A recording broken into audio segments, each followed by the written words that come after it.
नमस्कार, Pallavi's kitchen and blog या आपल्या यूट्यूब चॅनलवर तुम्हा सर्वांचे पुन्हा एकदा मनापासून स्वागत. तर आजचा हा व्हिडिओ खूप छान मस्त असा होणार आहे. तर इथे मी माझ्या मामाच्या गावाला आलेले होते. माझ्या मामाच्या मुलाचं लग्न होतं. लग्नाचा हा दुसरा दिवस होता. मी इथे व्हिडिओ क्लिप म्यूट केलेली आहे कारण मुले इकडे गाणे लावून डान्स करत होते, त्यामुळे आपल्या व्हिडिओला कॉपीराईट मिळेल, त्यामुळे मी इथे क्लिप म्यूट केलेली आहे. लग्नात खूप मस्त अशी खूप मज्जा आलेली होती. खूप छान नाचलो, खूप छान अशी मजा आली आणि व्हिडिओ तुम्ही शेवटपर्यंत नक्की बघा. तुम्ही जर चॅनलवर नवीन असाल तर चॅनलला सबस्क्राईब करायला विसरू नका. तसेच चॅनलला लाईक करा, शेअर करा आणि सबस्क्राईब करा आणि व्हिडिओ पूर्ण बघा. हळद फेडण्याचा कार्यक्रम झाल्यानंतर आम्ही लगेच बानुबाईचे माहेर म्हणजे चंदनपुरीला दर्शनासाठी जाणार आहोत. चला तर मग लगेच तिकडचा आपण व्हिडिओ बघूयात. चंदनपुरी हे मालेगावजवळ आहे, तिथेच आपण जाणार आहोत. तर आम्ही चंदनपुरीला जायला निघालेलो आहोत.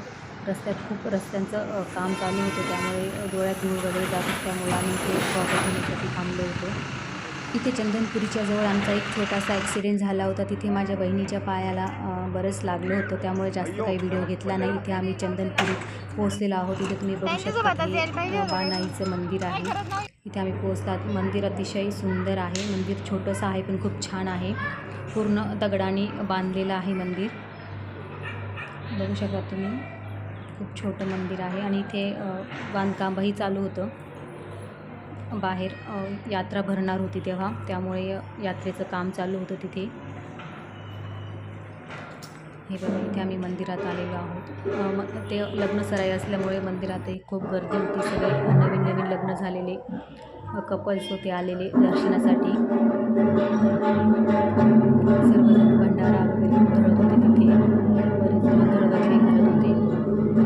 आम्ही बाईकने गेलेलो होतो, त्यामुळे सर्व रस्त्यांची कामं चालू होते. धुळीने त्याने अवतार सगळा खराब झालेला होता. इथे तुम्ही बघू शकता सगळे अवतार खराब झालेला आहे. त्यानंतर इथे पूजा चालू आहे.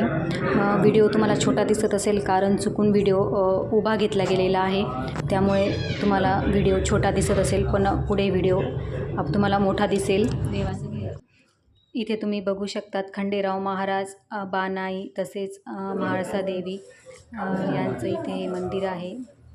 तिघेही देवी इथे आहेत, त्यामुळे इथे बानाईची आणि म्हाळसा देवीची दोघींची ओटी भरावी लागते. इथे आम्ही ओटी भरून घेत आहोत आणि मार्तंड भैरवांसाठी बेलपत्री वगैरे ते घेतलेलं आहे. इथे दोघं देवींना ओटी भरून घेतोय.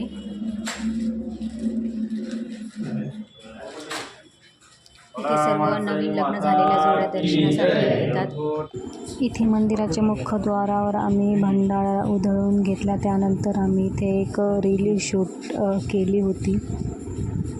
आता त्यानंतर आम्ही इथे जाताना उपखेडला गेलो होतो.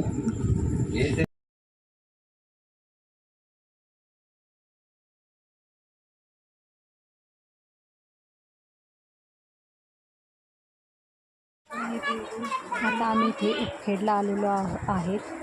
तिथे एक सुंदर महादेवाचं असं मंदिर आहे. त्यानंतर जनार्दन स्वामींचा सुंदर असा मठ आहे. तिथले वातावरण अतिशय सुंदर होतं.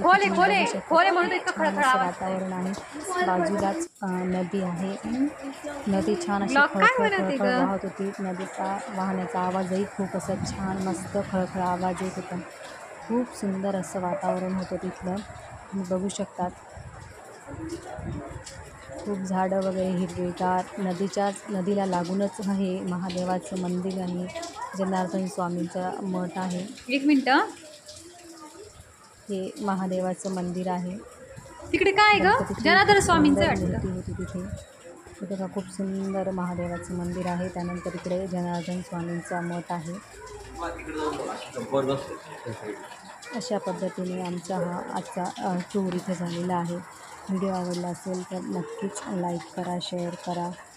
तसंच आपल्या चॅनलला सबस्क्राईब करायला विसरू नका. हा इकडे जनार्दन स्वामींचा मठ आहे. इथे बरेच लोक ध्यान करत बसले होते.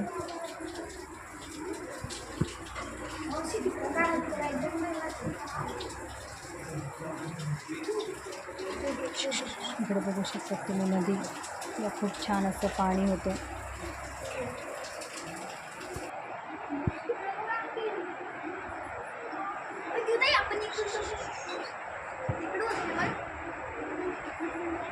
एक फोटो काढू की चल इकडे.